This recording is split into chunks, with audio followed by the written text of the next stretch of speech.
When a study reaches the point where the research problem and the literature gap reveal that the field cannot move forward without understanding how people are actually living the phenomenon, the direction of the work becomes unmistakable. The tension at the center of the problem is not about patterns or quantities. It is about meaning. It is about what the experience feels like on the inside, how individuals interpret it, and why those interpretations matter. Quantitative evidence cannot resolve a question rooted in lived understanding. Numbers cannot answer what it means to navigate burnout, or how a student experiences the pressure of accelerated coursework, or how an adult learner makes sense of returning to school after years away. When the gap reveals that these inner dimensions remain unexplained, the study's logic shifts. Qualitative inquiry arises because the answers lie within people. A study on early career teachers illustrates this turning point. Districts may document high attrition and describe attempts to support new educators, yet the central puzzle remains. What does it actually feel like to become a teacher under these conditions? What meaning do early career teachers attach to their responsibilities, their exhaustion, or their growth? Why do some remain while others leave? These questions cannot be answered by measuring outcomes without first understanding the inner experience shaping them. The research problem and gap reveal that meaning itself is the missing layer. Once that becomes clear, qualitative inquiry emerges not as a preference, but as the only method capable of illuminating what the field needs to know.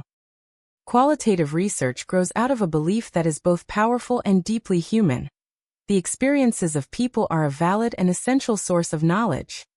The way a person understands an event, the way a moment sits in their memory, the emotions that accompany a decision, and the meaning they attach to change, all of these shape the phenomenon in ways no external measure can capture.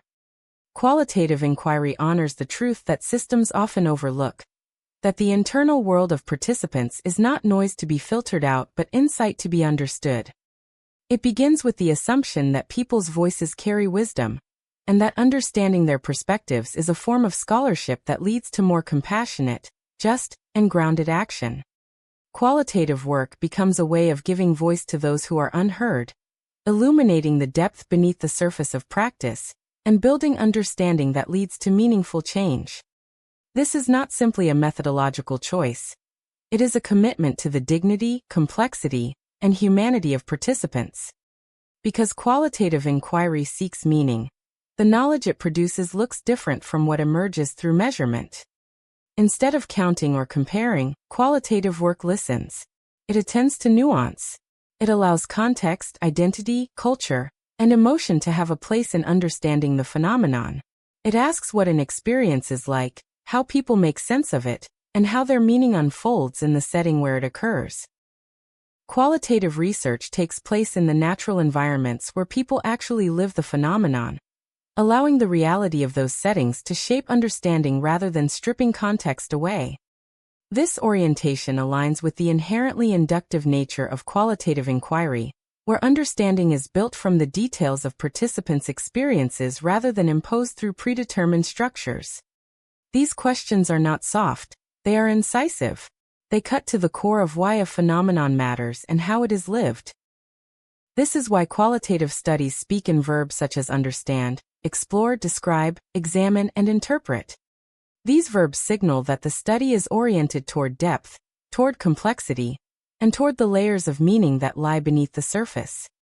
Qualitative research is rigorous precisely because it treats meaning with care. The findings are not casual impressions or isolated stories. They are interpretations developed through systematic engagement with rich, layered evidence. The work demands that the researcher listen closely, reflect deeply, and analyze thoughtfully. It requires slow thinking, not quick assumption. Rigor emerges from the depth of the data, the transparency of the interpretation, and the steadiness of the process. It comes from approaching participants' experiences with both empathy and discipline. It is a form of scholarship that values accuracy of understanding rather than precision of measurement. The data that anchor qualitative research reflect the world as participants live it. Interviews carry their voices, observations capture their actions, journals reveal their inner reflections, documents and artifacts show the traces of their lived realities.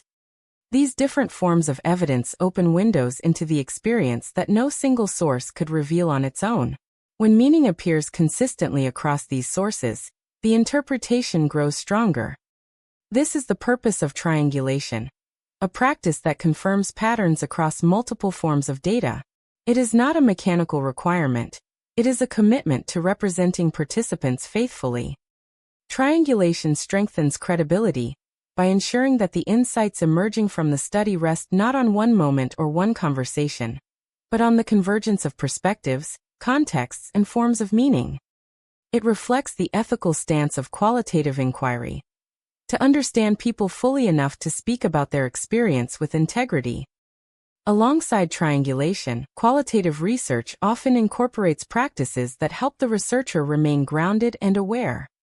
Memoing captures early insights, questions, and interpretive threads as they develop, tracing the evolution of understanding over time. Reflexive journaling keeps the researcher attentive to their own standpoint and assumptions, acknowledging that interpretation is shaped not only by the participant, but also by the lens through which the researcher sees. Member checking creates a moment of shared meaning-making, where participants have the opportunity to respond to emerging interpretations and affirm whether the analysis reflects the essence of their experience. These practices deepen trustworthiness and reinforce the idea that qualitative inquiry is both relational and rigorous. Together, these elements, meaning-centered knowledge, human experience as evidence, interpretive rigor, triangulated data, inductive reasoning, naturalistic context, and reflexive practice, form the foundation upon which the qualitative designs are built. Each design enters the world of participants in a different way. Each brings a different lens, a different orientation, and a different way of understanding the human truth at the center of the research problem. With this foundation in place, the next step is to explore those designs and see how each one approaches meaning from a distinct angle, offering different paths into the lived experience that the study seeks to understand.